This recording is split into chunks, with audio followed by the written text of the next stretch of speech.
بسم الله والحمد لله والصلاة والسلام على رسول الله وعلى آله وصحبه ومن والاه وبعد. السلام عليكم ورحمة الله وبركاته. أهلا وسهلا ومرحبا جميعا إن شاء الله. Just a quick reminder, short reminder, random reminder as they say.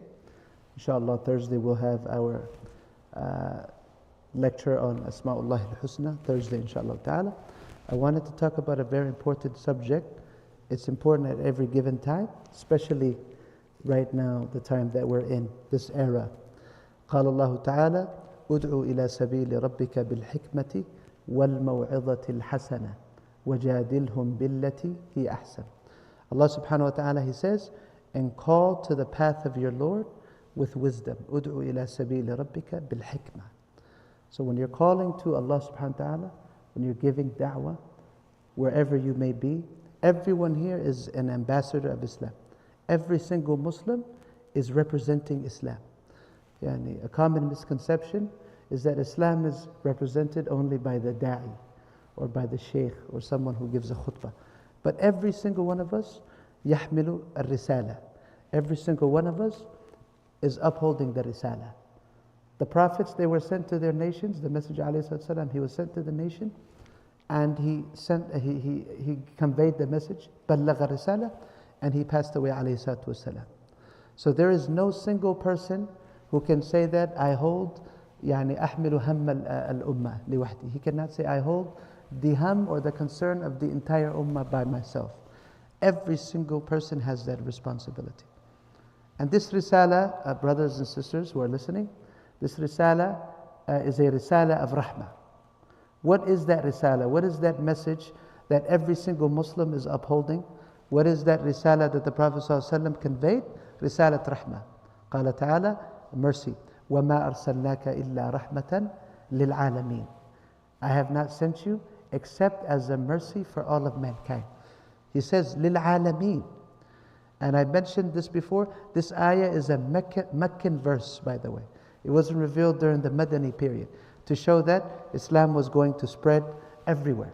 So it is mercy for everyone. We are to have mercy with our fellow Muslim brethren, with our family, with our friends, co-workers, non-Muslims, the animals, objects, jamadat. We are to have mercy upon everyone, all of mankind, all of humanity. قال النبي عليه الصلاة والسلام إنما أنا رحمة مهداة. He says, I am a mercy sent to guide others. So inshallah, our objective is to guide others. Our objective is to want goodness for them. We want khair for them. So therefore we have to embody mercy and to be merciful to others. يقول النبي عليه الصلاة والسلام, and this is the first hadith taught to us by our mashayikh, الراحمون يرحمهم الرحمن ارحموا من في الأرض يرحمكم من في السماء. Those who have mercy, Allah ar-Rahman, the All-Merciful, will have mercy upon them.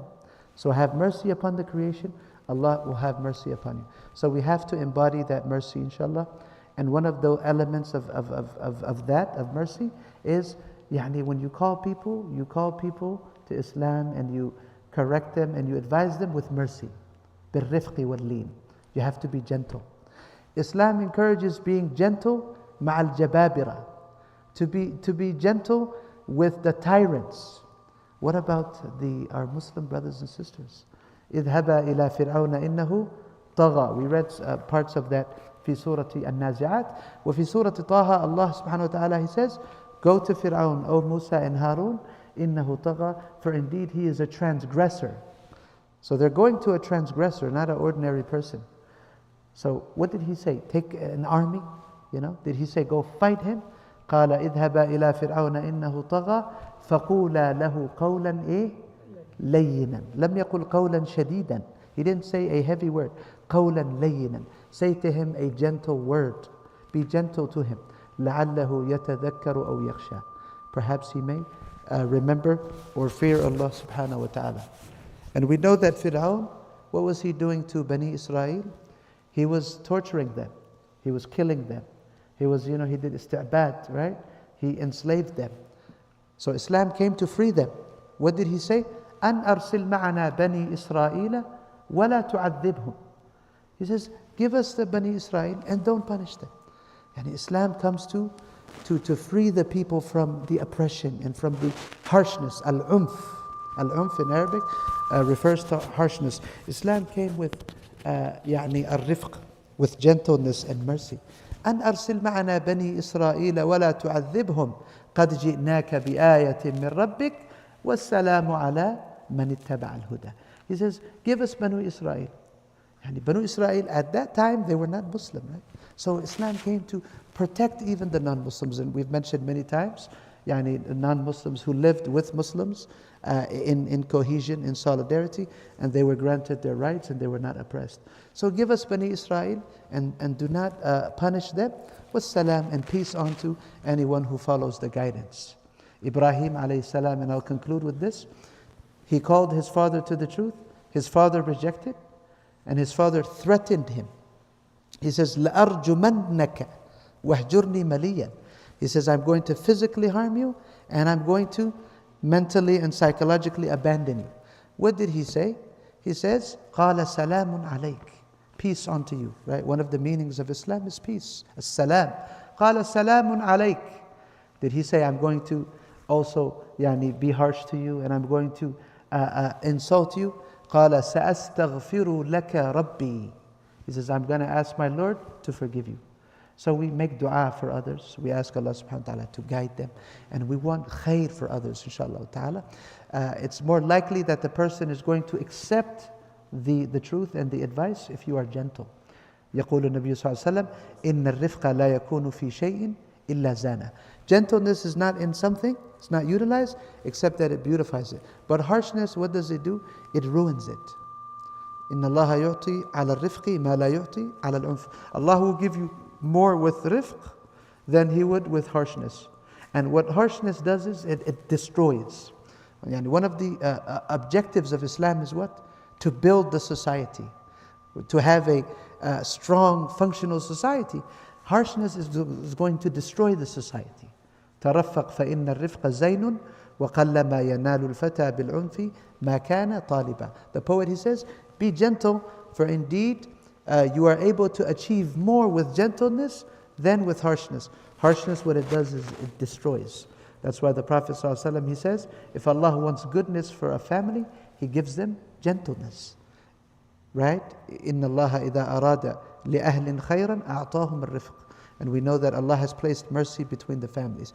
And you can apply this to the entire society. The society will prevail with love. لَا تُؤْمِنُوا حَتَّى تَحَابُوا. You do not truly believe until you truly love one another. And so it's very important that we establish, inshallah, that gentleness, that we be gentle with one another. People make mistakes. No one is perfect. But we have to follow the prophetic way when it comes to correcting the mistake. This is an obligation on everyone, right? Not our hawa and our desires. How did the Prophet ﷺ correct mistakes, right? You all know the famous story of the Arabi, the Bedouin who urinated in the masjid. And the Sahaba, they all ran to him, trying to stop him and trying to fight him. The Prophet ﷺ said, let him finish. Let him finish. Allow him to finish. Get a bowl of water and pour water over it. And he dealt with him with mercy. And this companion, this Arabi, this Bedouin, he was so happy, he made dua for the Prophet ﷺ, exclusive to him and the Prophet ﷺ. He says, have mercy on both of us and no one else.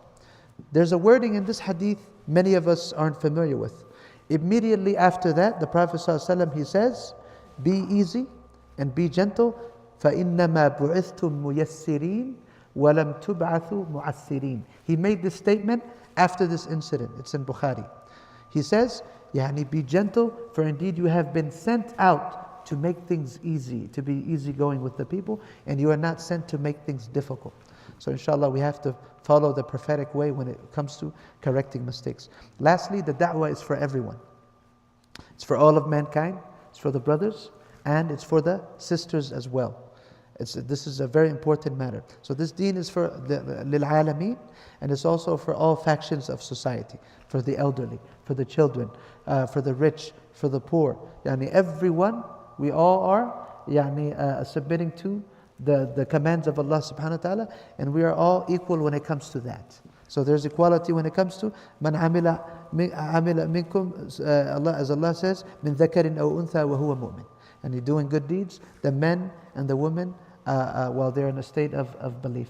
So inshallah, it's very important that we work on that. We give da'wah to everyone, inshallah, to the Muslims, to the non-Muslims, to the brothers and to the sisters, and we establish that unity, inshallah. And one of the things that will strengthen our unity is being gentle. And anything, as I mentioned in the khutbah Friday, anything that causes disunity, inshallah, as a community, we need to be careful of it. أي شيء يعني لا نقبل الخلافة في المجتمع. We don't accept, right? Nowadays we hear the word condemning, right? So we condemn any khilaf, inshaAllah ta'ala. The Prophet ﷺ, he has taught us about the adab of ikhtilaf, right? The adab of differing. Even if we have a different madhab, a different understanding, right?